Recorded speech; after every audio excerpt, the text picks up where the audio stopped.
Oke, kita mulai ya. Assalamualaikum warahmatullahi wabarakatuh. Di sini kami dari kelompok 5 akan membahas tentang review jurnal kami.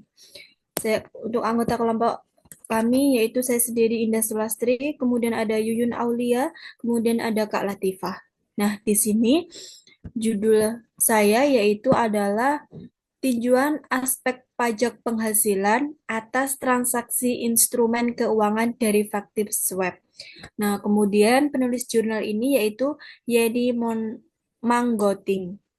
Kemudian abstraknya yaitu penelitian ini bertujuan untuk mengkaji perlakuan pajak penghasilan atas transaksi instrumen keuangan derivatif swap, khususnya interest rate swap dan currency swap. Swap digunakan sebagai instrumen lindung nilai atau hedging untuk meminimalkan resiko fluktuasi nilai tukar mata uang dan tingkat suku bunga. Permasalahan utamanya yang akan dibahas di dalam jurnal ini adalah yang pertama adalah penentuan karakter penghasilan dari transaksi swap yang seringkali diklasifikasikan sebagai penghasilan bunga oleh otoritas pajak. Padahal secara substansi, swap bukan merupakan transaksi pinjam-meminjam. Metode penelitian yang digunakan adalah kualitatif, deskriptif dengan pendekatan normatif melalui studi literatur terhadap peraturan perpajakan, pandangan OECD, serta referensi akademik terkait, hasil kajian menunjukkan bahwa penghasilan dari transaksi swap seharusnya diklasifikasikan berdasarkan sifat wajib pajak.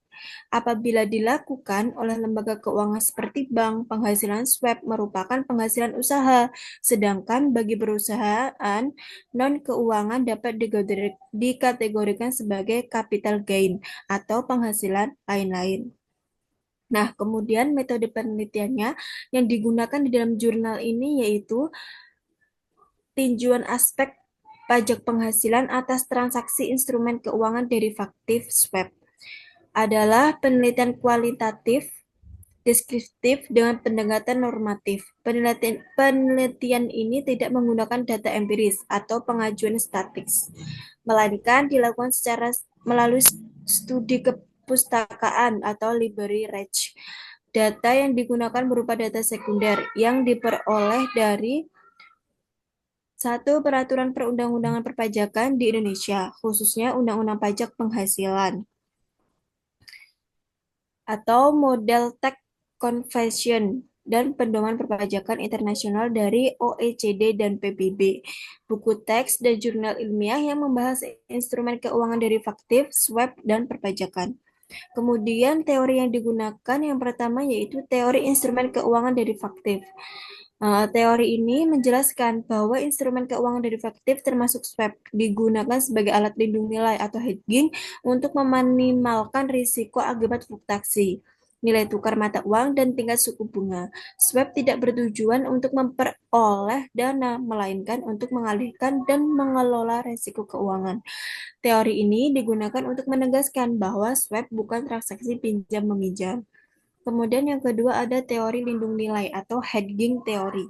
Nah, teori lindung nilai ini menyatakan bahwa perusahaan menggunakan instrumen derivatif untuk melindungi aktiva dan pasiva dari risiko perusahaan nilai ekonomi. Dalam konteks jurnal ini, swap digunakan untuk yang pertama mengurangi currency risk, kemudian mengurangi interest rate risk. Kemudian teori ini menjadi dasar bahwa keuntungan atau kerugian swap muncul sebagai konsekuensi pengelolaan risiko, bukan sebagai bunga atas penggunaan dana. Kemudian yang ketiga ada teori karakterisasi penghasilan. Teori ini digunakan untuk menentukan jenis atau karakter penghasilan dan perpajakan. Apakah dia termasuk mungkin di situ penghasilan usaha, bunga, atau capital gain, atau penghasilan lain-lain. Nah, kesimpulan dari jurnal ini yaitu berdasarkan hasil pembahasan dapat disimpulkan bahwa transaksi swap merupakan instrumen keuangan derivatif yang digunakan sebagai alat lindung nilai atau hedging untuk meminimalkan risiko fluktuasi nilai tukar mata uang dan tingkat suku bunga secara substansi, transaksi swap bukan merupakan transaksi pinjam meminjam, sehingga penghasilan yang timbul dari transaksi tersebut tidak dapat diklasifikasikan sebagai bunga.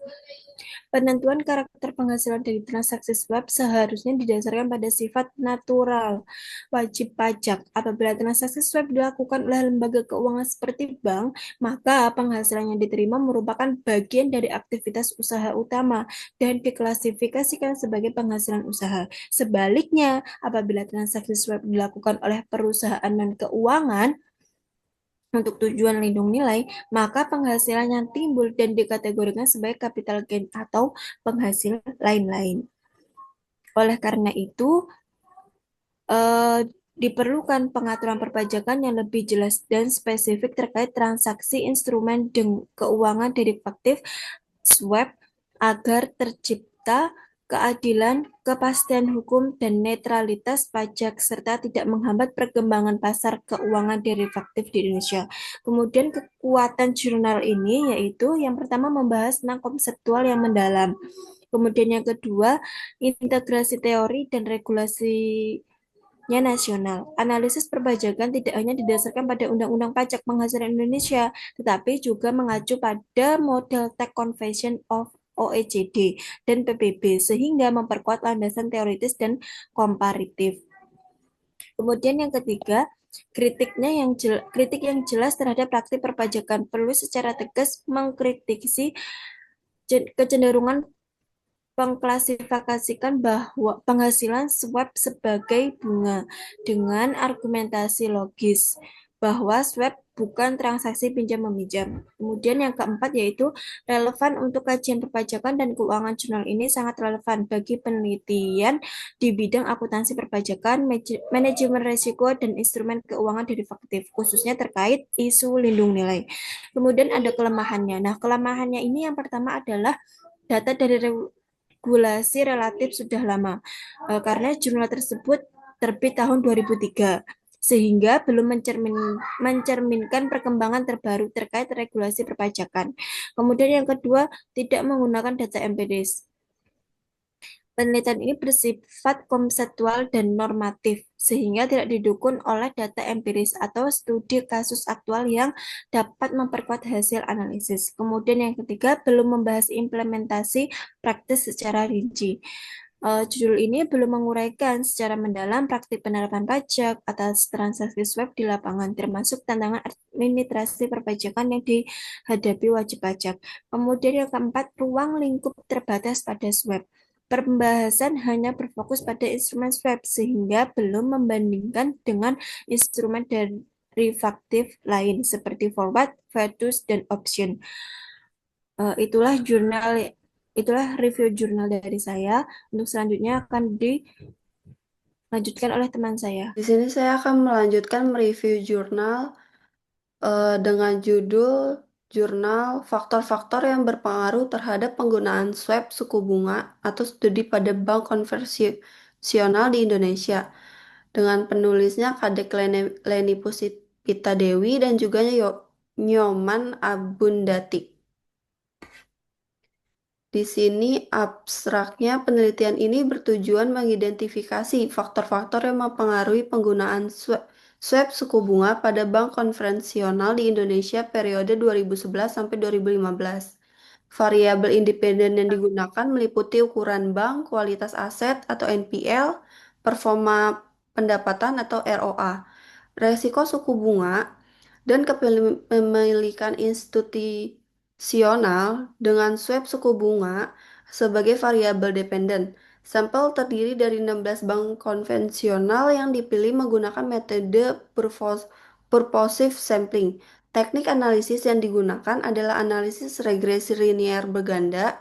Hasil penelitian menunjukkan bahwa ukuran bank dan ROA berpengaruh negatif signifikan, NPL berpengaruh positif signifikan, sedangkan NIM berpengaruh negatif tidak signifikan dan kepemilikan institusional berpengaruh positif tidak signifikan terhadap penggunaan swap suku bunga.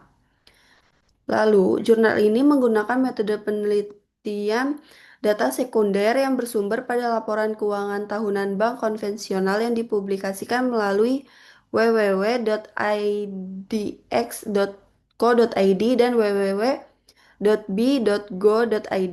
Populasi penelitian adalah 90 bank konvensional di Indonesia dengan sampel akhir 16 bank yang dipilih melalui Shift sampling berdasarkan kriteria kelengkapan data dan pencantuman jumlah nasional swab suku bunga periode 2011 sampai dengan 2015.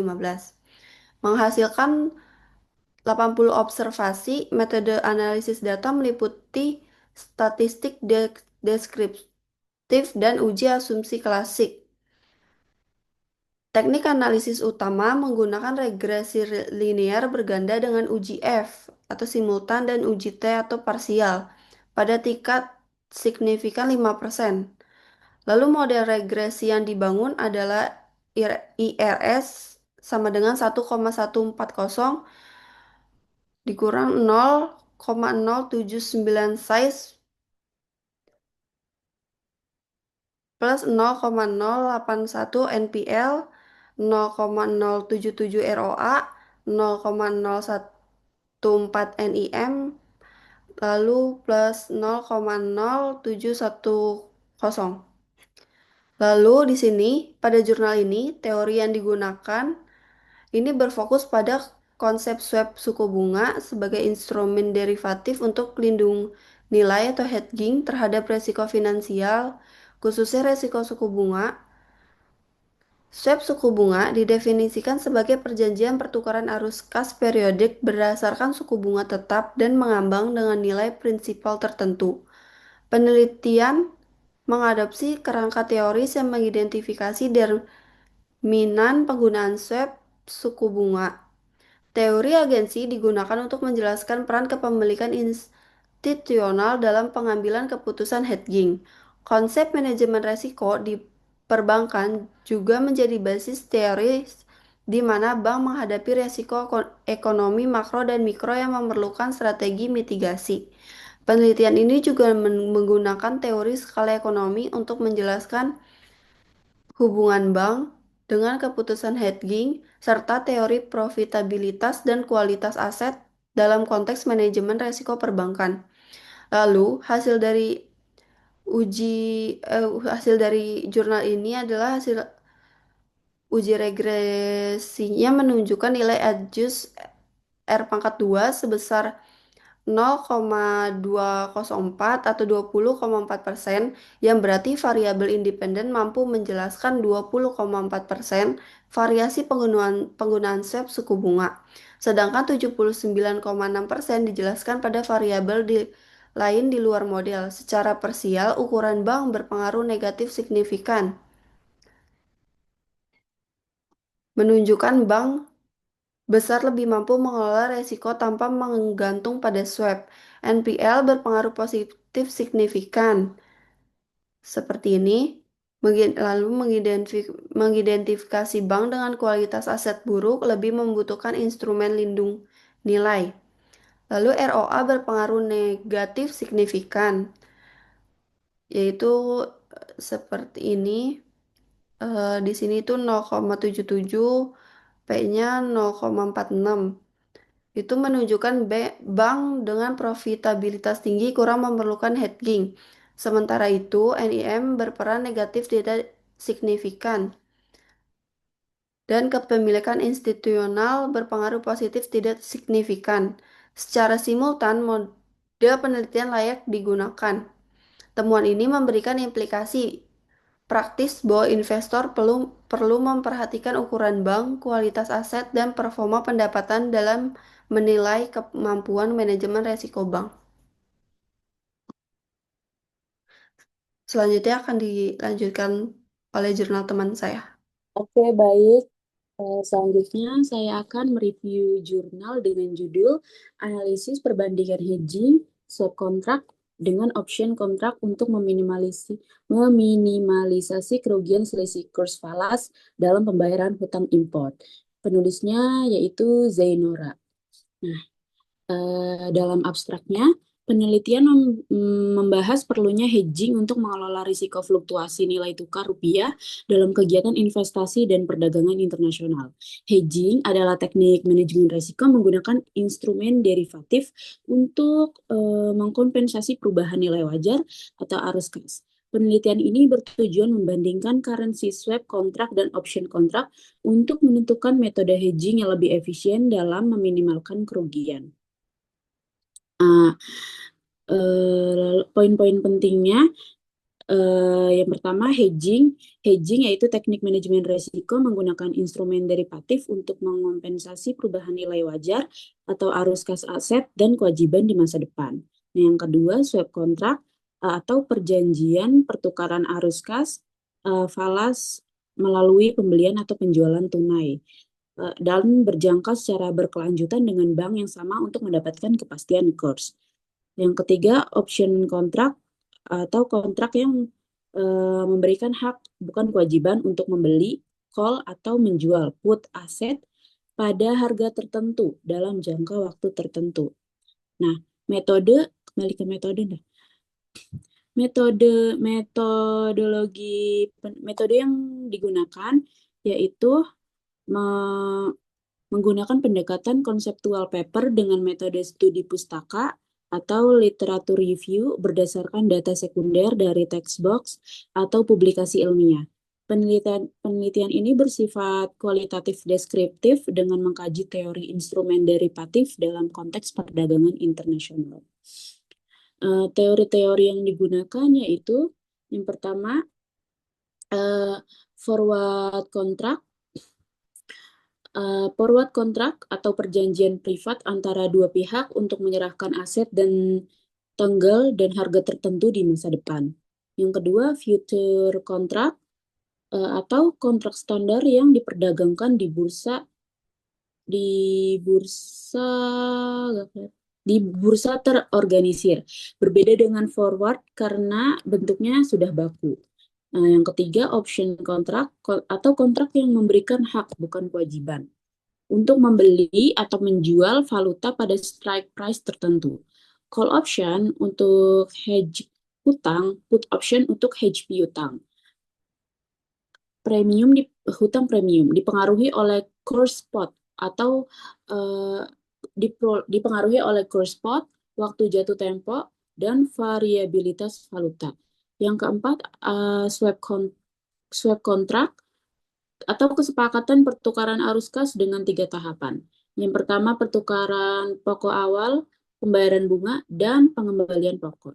Memiliki keunggulan jatuh tempo panjang, fleksibel, likuiditas tinggi, dan tidak perlu uang tunai di muka.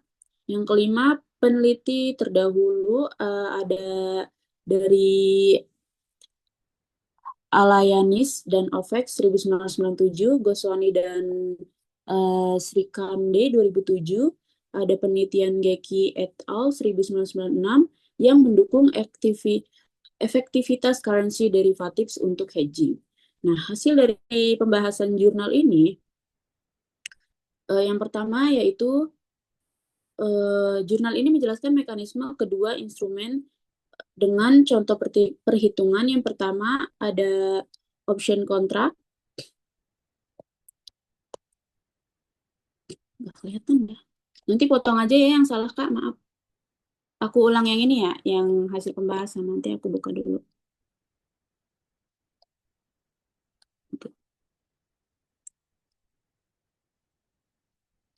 Hasil pembahasan jurnal ini adalah yang pertama option kontrak. Contoh call option menghemat US dollar 6.250 dari potensi kerugian kurs dan put option menghemat US dollar 2.625 dengan membayar premium di awal. Yang kedua, swap contract. Dijelaskan memiliki keunggulan tidak memerlukan cash di muka, jatuh tempo panjang, dan banyak ditawarkan perbankan untuk melindungi nilai utang. Nah, kesimpulan dari jurnal ini yang pertama yaitu swap kontrak lebih menguntungkan karena tidak memerlukan uang tunai di muka, jatuh tempo panjang, dan likuiditas tinggi. Yang kedua, option kontrak terdiri dari short hedge, put option untuk piutang, dan long hedge atau call option untuk hutang. Yang ketiga, efektivitas hedging bergantung pada akurasi estimasi kurs. Perusahaan harus mempertimbangkan nilai tukar, suku bunga, dan waktu jatuh tempo sebelum memutuskan teknik hedging. Nah, next, kekuatan dan kelemahannya. Kekuatannya, penjelasan konseptual yang sistematis dengan contoh perhitungan praktis yang memudahkan pemahaman kita. Yang kelemahannya yaitu tidak ada data empiris dari perusahaan nyata, tidak ada analisis komparatif kuantitatif langsung antara swap dan option dalam satu kasus yang sama. Dan kesimpulan terlalu umum tanpa rekomendasi spesifik kapan menggunakan masing-masing instrumen. Sekian dari review jurnal saya yang berjudul Analisis Perbandingan Hedging Swap Kontrak dengan option kontrak untuk meminimalisasi kerugian selisih kurs falas dalam pembayaran hutang import. Sekian dari kelompok kami. Kurang lebihnya mohon maaf, semoga bermanfaat. Wassalamualaikum warahmatullahi wabarakatuh. Waalaikumsalam Waalaikumsalam warahmatullahi wabarakatuh.